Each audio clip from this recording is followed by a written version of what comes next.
Welcome to Just the Two of Us Homestead. We are Colleen and Frank, and we live in the perfect size homestead just for us in southwestern Quebec. Gardening, growing food, and preserving is one of our passions. And our barn animals, we love them so much, they're just like pets.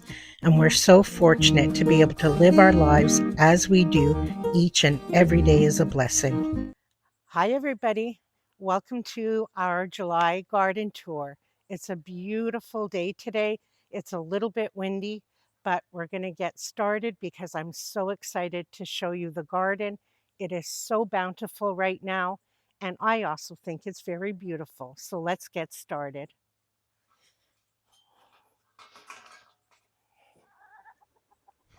Here's a view from this side.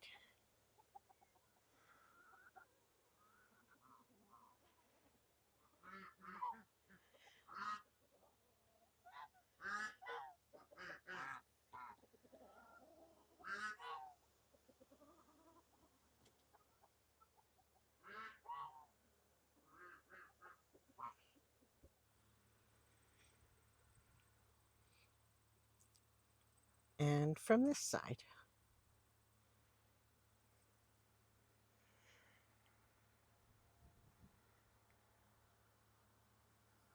Just before we get started, I just want to tell you that I do several kinds of gardening.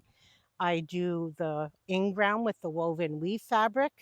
I do gardening in garden beds in wooden boxes.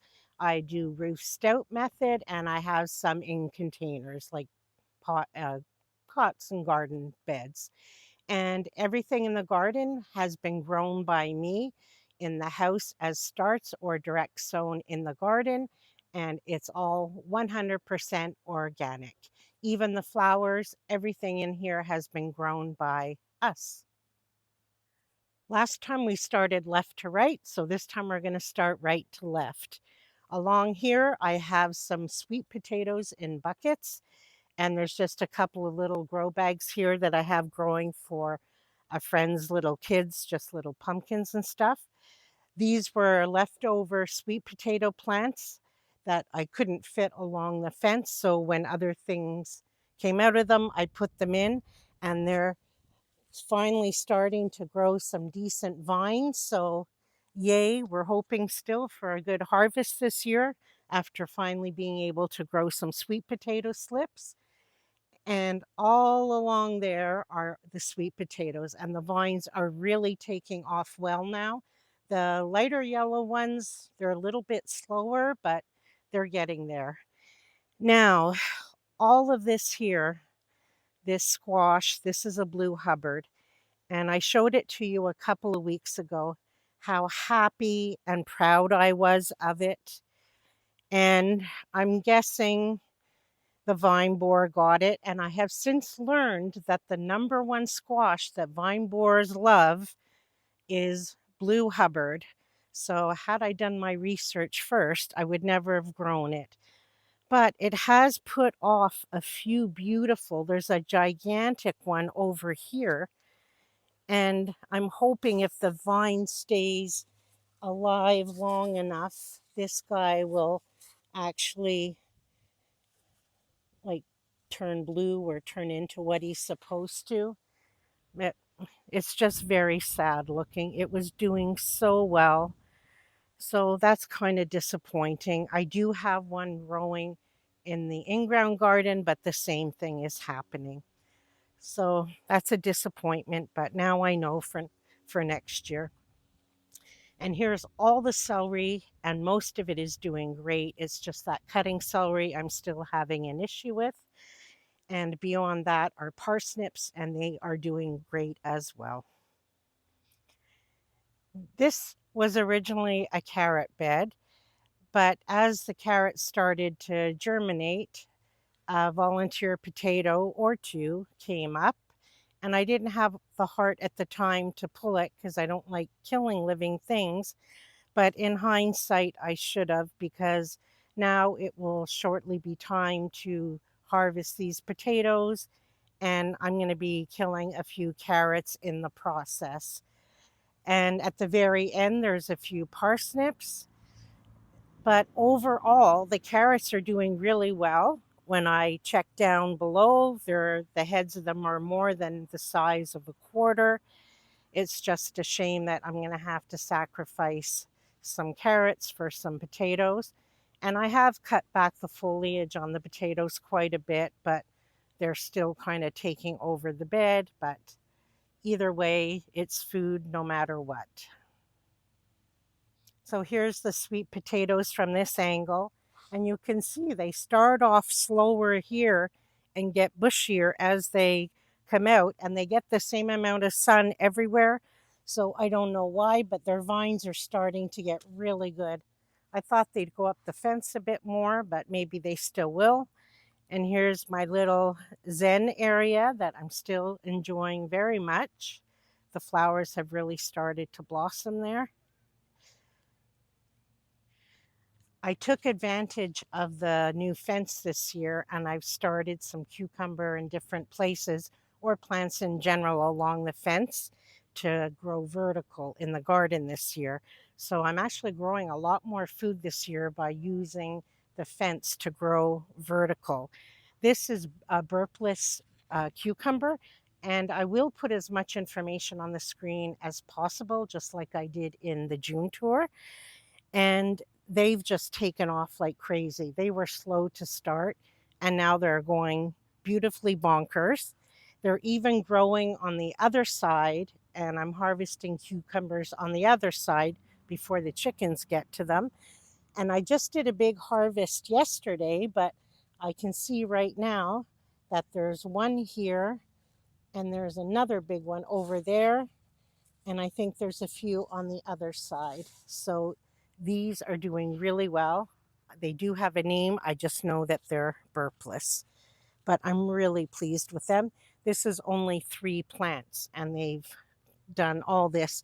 I even have them growing this way now.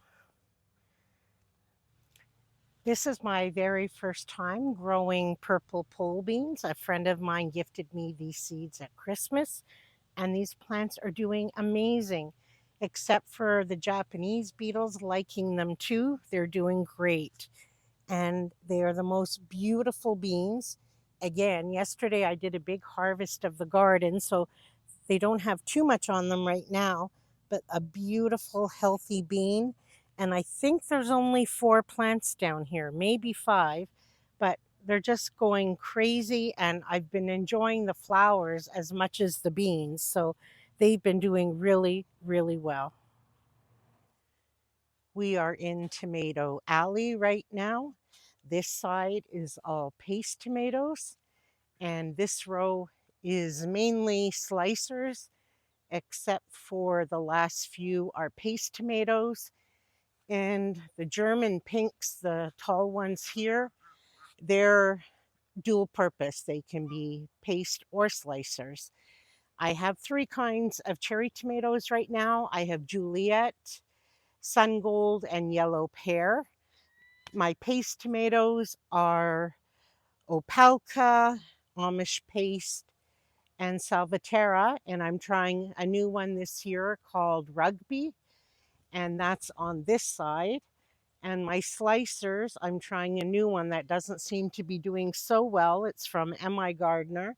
It's called Ace 55, and it's supposed to be a low acid tomato.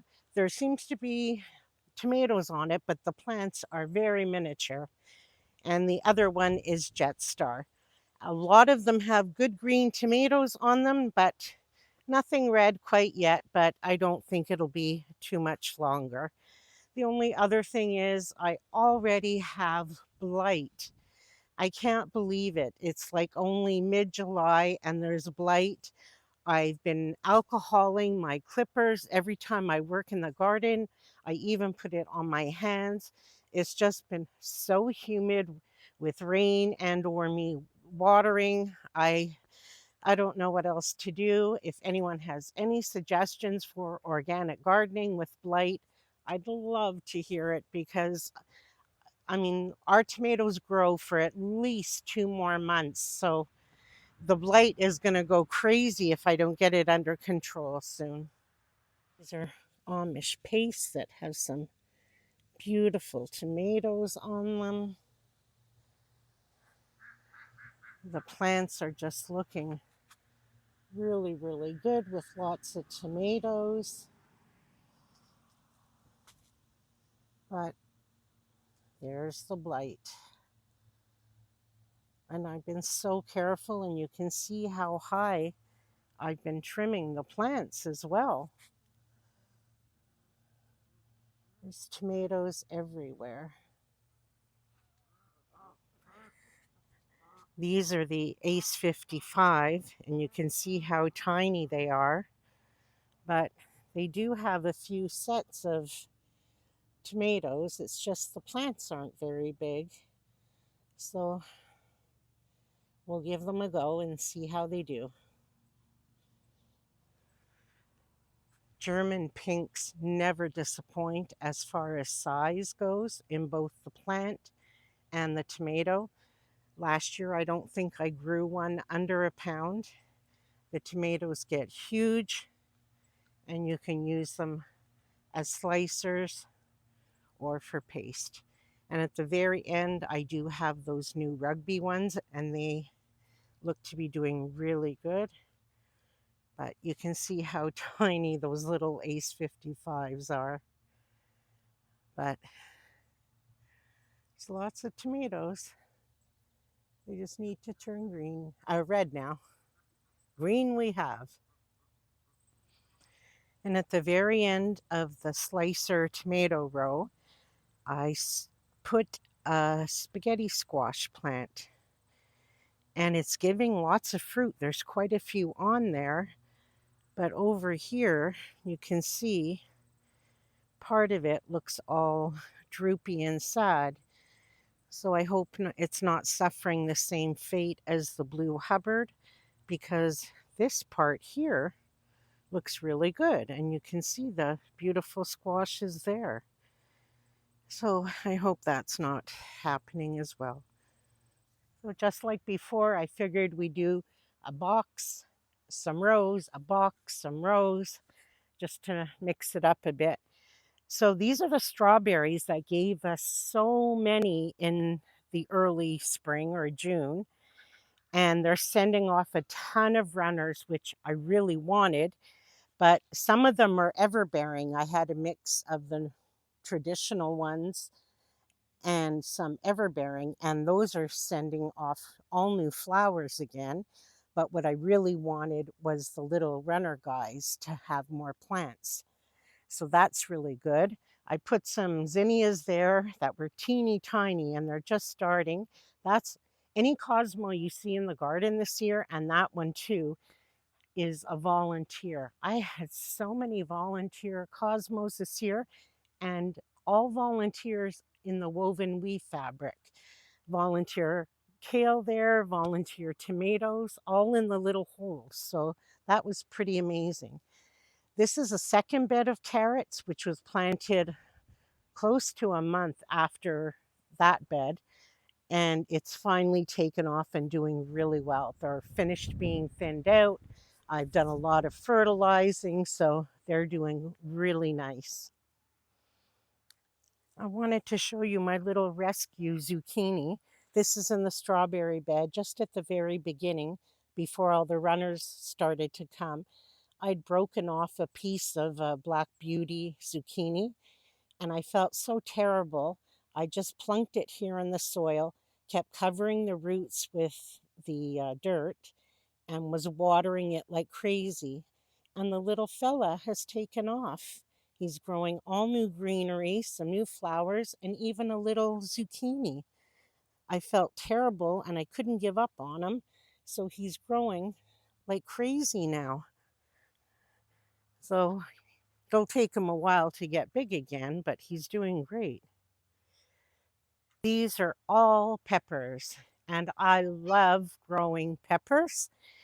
I have Sweetie Snack Mix, a Javarsky, uh, jalapenos, Sugar Rush Peach, the spicy ones I'm growing for a friend of mine, or hot peppers, Cubanelle, Ozark Giant, another giant something, and probably one or two others I'm forgetting. And some of them I've topped and some I didn't. And you can tell kind of which ones I've topped and which I haven't. And I'm going to see this year which ones yield me more. When I've only picked 4 or 5 this year already, my little friend Uno, our little pet duck, when she was coming into the garden, I was unaware that she was nipping all the little pepper buds. So they've just started to bounce back, and some of them are just bearing fruit now. So when I harvest them, I know I'm going to keep them separate, and I'll know which plant gave me more, the topped ones or the not topped ones. And when I say topping a pepper, when you grow them from starts and they have about 2 or 3 sets of true adult leaves, you cut off the very top and it makes the plant branch out to be bushier, supposedly giving you more peppers because there's more branches. But it depends on your length of your growing season. And I'm not truly convinced that my growing season really allows for extra peppers, because by the time the plant really gets all the leaves and gets all its branches, I don't know. So that's what we're going to find out for my growing area in my zone, if there is a difference. So that's what we're going to do. And they're all looking good. This one here, not so much. And I don't know why. I don't know if Uno did something to it, but they're all looking good. Well, here's a jalapeno that's not topped. And I've already picked several off of that guy. This is a Cubanelle. This is Frank's favorite pepper. And I've already picked several off him, and he's not topped either. Here's the Sugar Rush Peach. This one is an Advarsky, but I literally let it grow from the very beginning, not on purpose, but I didn't catch the bud on that one while the plant was growing. But that's already a beautiful pepper. So they're all really doing quite well. Very well. I shouldn't say quite well. I'm really happy with them. And there are some Cinderella pumpkins growing in the middle that we'll get to in a second. This is a Cocozelle zucchini, which is new to us this year. And oh my gosh, do we love it. Except this plant isn't looking so good. I can see right down here, though, he's trying to grow all new leaves. So I don't know what's happening there.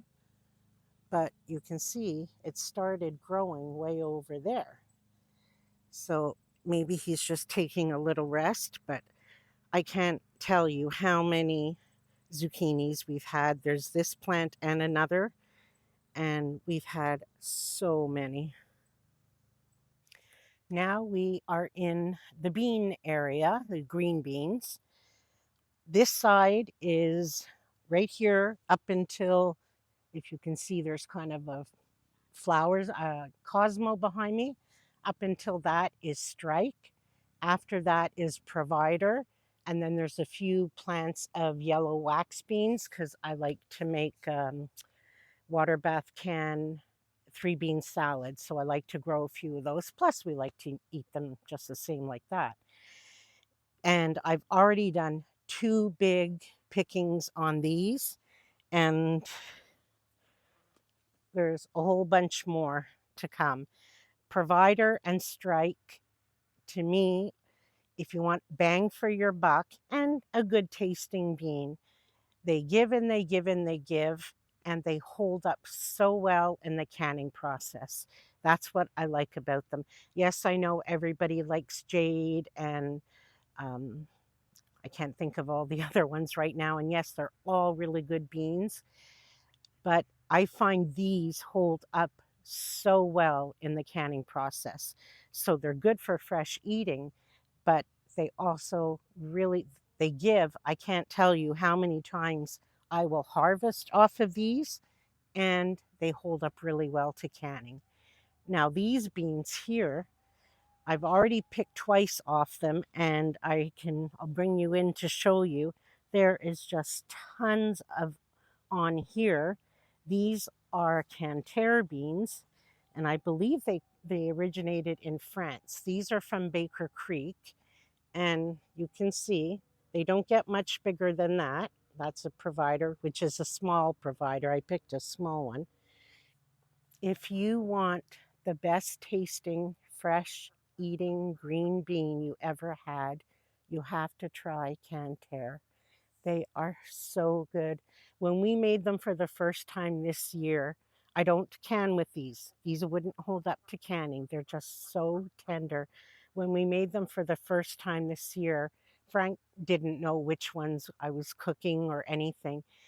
And after supper, he went, "Gosh, those were the best green beans I ever had." And he forgets from year to year what beans I grow and everything. And I said, "Yes, those were the Canter beans that I grow." And we had them again last night because they're just so good. So I don't can with these. We only enjoy them fresh, but I get lots of harvest out of them. And I only wish I liked to freeze beans, but I don't. I would blanch them and freeze them, but I don't like the texture when they're frozen. So these are the most delicious.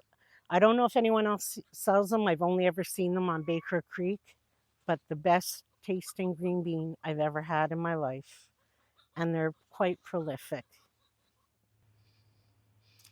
I had to put up this little wire fence because there's so many beans on these Canter plants that they were really falling over.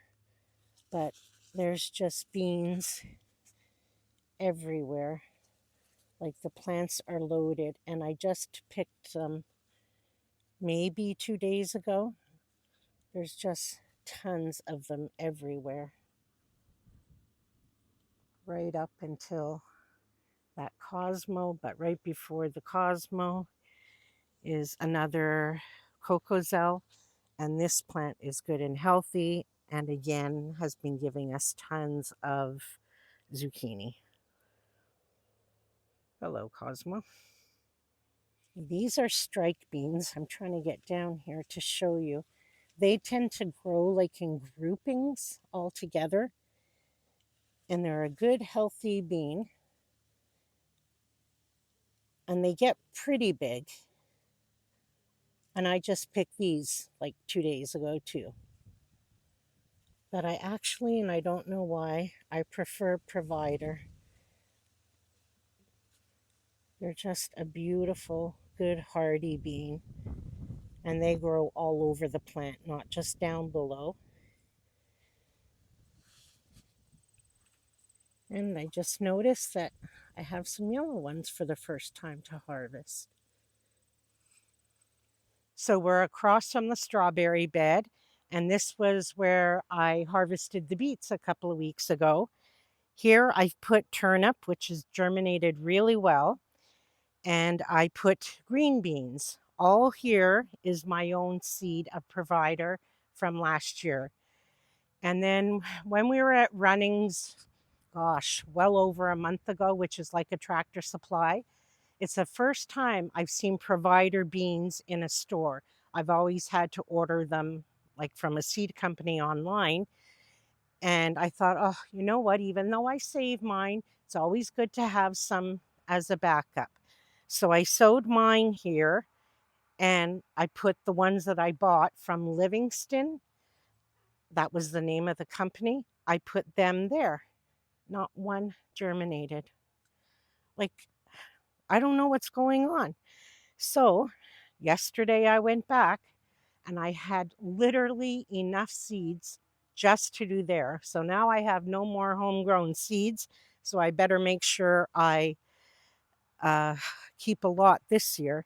So I went back in yesterday and put more of my own seed. And this thing is just like a pollinator's heaven. I mentioned a few weeks ago, this is a bee balm that's gone out of control. There's like two, four, there's 5 bumblebees on it right now. And I've seen hummingbirds and all kinds of pollinators. I grew this from seed. not this summer, last summer, and put it in the garden when it was a tiny little start. And last summer it grew as a plant, but it didn't flower. I had no idea it was going to do this, or I wouldn't have put it here because it shades my herb garden, which is behind, and it takes up real estate in this garden. So we are going to remove it and put some of it somewhere else in the garden in a better location and put another part of it in one of my flower gardens.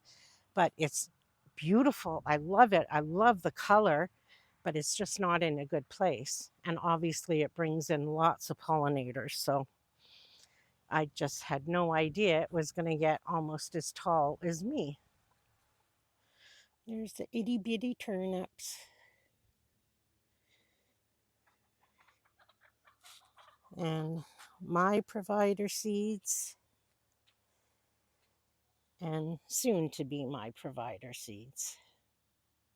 I'm cheating to come in the shade for a minute because technically we're supposed to be on the other side of the garden. This is the herb garden over there, but it's shady right here. These are new to us this year. These are mini cucumbers, and they grow about this size, or if I don't harvest them fast enough, they get a little bit bigger. And they're literally called mini me cucumbers. They're not pickling cucumbers, they're just mini cucumbers. And I put 7 plants in, and only 5 survived. I don't know why. And they've been giving us cucumbers for maybe just over 2 weeks. And I've already harvested 7 pounds. They are very prolific. They're amazing. And we love eating them just like a snack. We eat them every night with supper practically. I barely make salads anymore when the food is coming in fresh like this from the garden. We just chop it up and eat it plain like that, just to enjoy and savor the taste of it like this. We have all winter long to put dressings on cucumbers and tomatoes if we buy it from a store and that, which usually we don't. But I like to savor the taste of things just how they are right now at this time of year. So I just picked, and they're loaded again all over the place. And you have to really dig to get them. I try and thin it out. It's better for the plant also and the pollinators to find the flowers. But it's so hard to find these guys. They blend right in. So I really have to hunt for them, because if you let one get big, and you certainly don't ever want any of your cucumbers to go to seed. If they go, like, get big and start to turn yellow, that plant will stop producing any cucumbers for you, whether it's big or small. It sends a message to the plant that it's gone to seed, it's done for the year. So try not to ever let any of your cucumbers turn yellow, because it'll stop producing any cucumbers. I'm always checking my cucumber plants no matter where they are. I think I'll have one. So crispy. Still eating my cucumber, and I can see when I let get too big. That's why I have to come on both sides when I harvest them, because I can't see them all. So the herb bed is lemon balm, chives, basil, oregano, thyme, parsley, rosemary. I don't know if I said that. I just keep harvesting and harvesting and dehydrating. I have some flowers in here. That's just a petunia, marigolds, calendula, but it's doing really well. The thyme gets a bit shaded, especially because of the big bee balm, but I like this garden. It's always one of my favorites. Now we're getting to my favorite part of the garden, is all the flowers. I love flowers. I wish I had more time and energy to devote to them.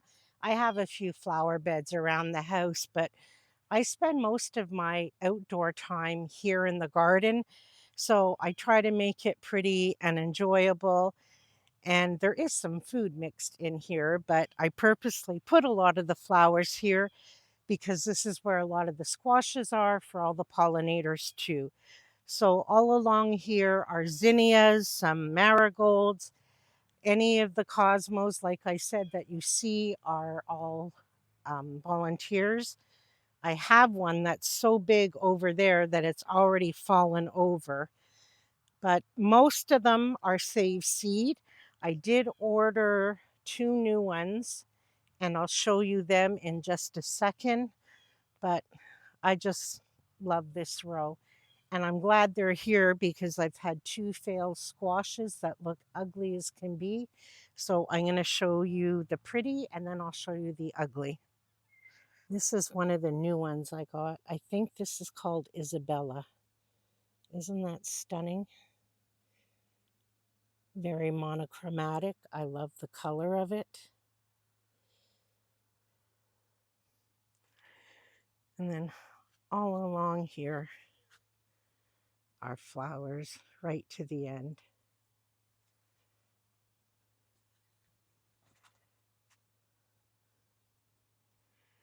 This was a new one too, and I forget the name.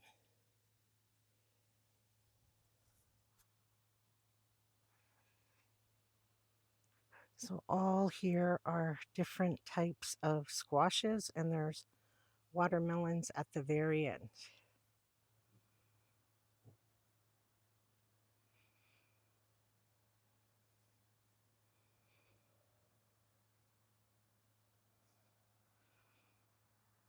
So this was the other blue Hubbard that just completely died.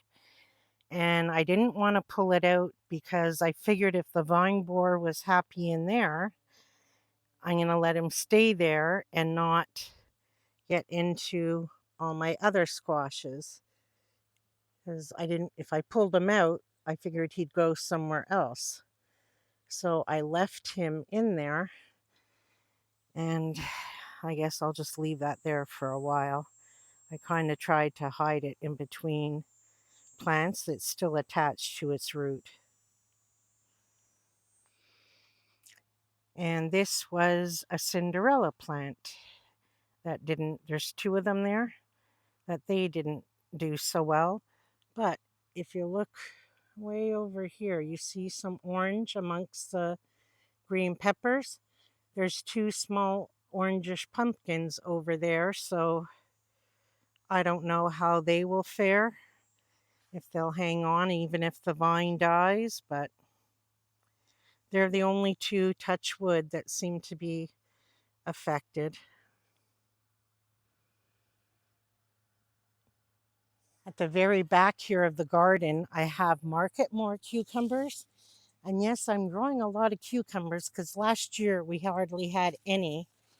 And I now see that there are quite a few on here. I checked the other day and there wasn't anything, so that's great. I think there's only 3 plants here, so that's fantastic. I just stuck this trellis here for them. There's potatoes underneath. I don't know how well those potatoes will do, but the cucumbers are doing great.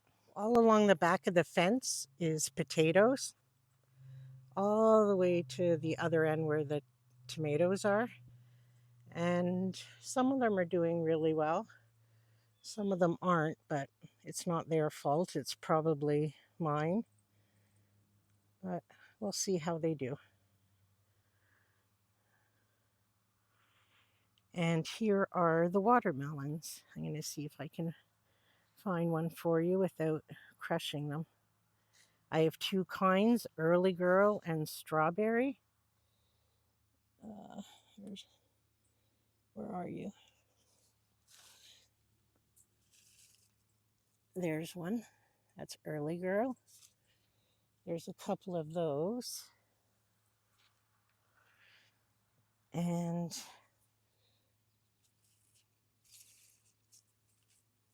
here's a strawberry.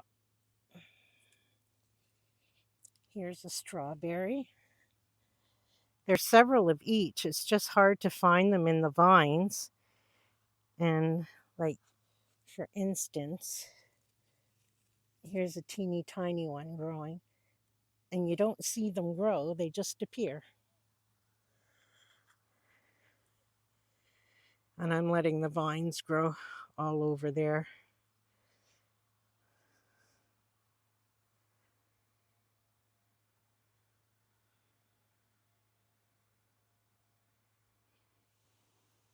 So we have more spaghetti squash here. And this plant seems so-so.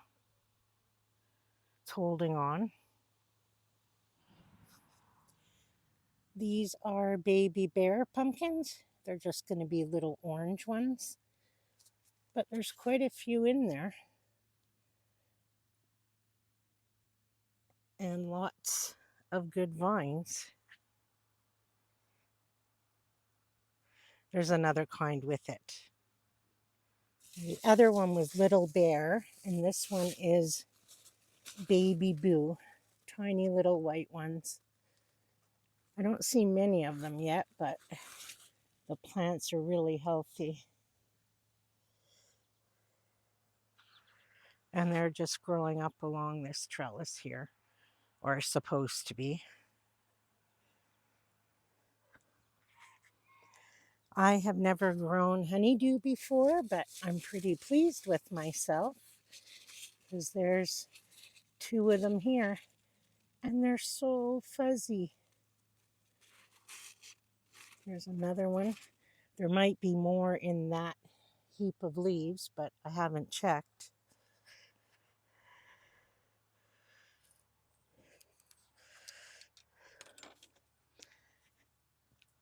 This is the last bed, and these are all the onions. We didn't plant as many as usual because last year they didn't do well at all, and I wasn't going to dedicate a whole bunch of space if they were going to do the same. So some of them are starting to flop over, which means they're going to be ready to be harvested. They're an okay size. I mean, they're better than last year, but still not a great size. And there's kale, which is always doing great. Basil, there's another watermelon here, and a very, touch wood, healthy honeydew over there. It's a squash, so I'm really happy with that one. See, they're nothing great. Some of them are a bit bigger than others, but nothing special.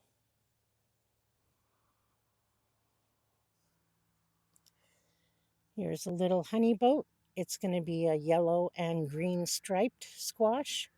It's supposed to be very good, so it's my first year trying it. I'm very excited to try it. And here's that garden from this view.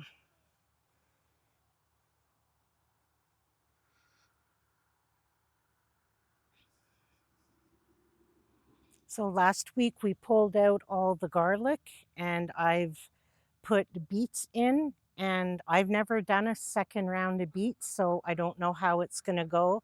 Planting in July, I've never done it. So let's hope it goes well, but they have all this area. I still have kale here, and that's dill that I really haven't done anything with, so I'm just going to leave it there. But I'm really hoping they turn out great because Frank loves those beet pickles. I'm not going to be able to have enough to get through a month, never mind till next year. Along this fence line was our first planting of potatoes, and I can see some Japanese beetles having fun there. And they're starting to die back already. It'll take another couple of weeks, but they look really well. They flowered beautifully.